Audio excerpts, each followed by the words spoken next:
Alan, how should I read this statement? Right. The first thing to know, I think, is that China has always been saying that it is open to dialogue. But then, obviously, there's always the fine print. And China has always framed its openness to dialogue as a willingness to talk, as long as it is based on equality and respect mutually. But we are able to report today that China is open to talks with a little more specific conditions attached to it. First of all, as I said, China is demanding some respect. And specifically, it basically wants the Trump administrations to rein in some of the cabinet members who make disparaging remarks about China.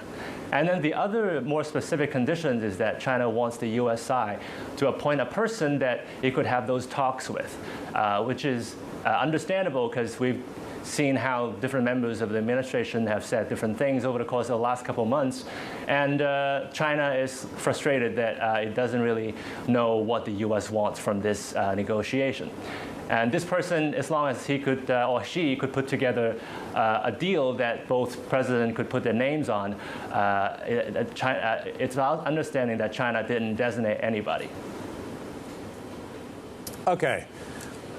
That's really interesting. But isn't the issue with that we ultimately see Donald Trump being the final arbiter of what the U.S. side will accept? And isn't that the problem that we face here? That he's obviously thinks of himself as a deal maker and probably wants to be pulling the strings. Aren't the Chinese ultimately just going to be dealing with Trump? Isn't that the level at which this needs to be sorted out?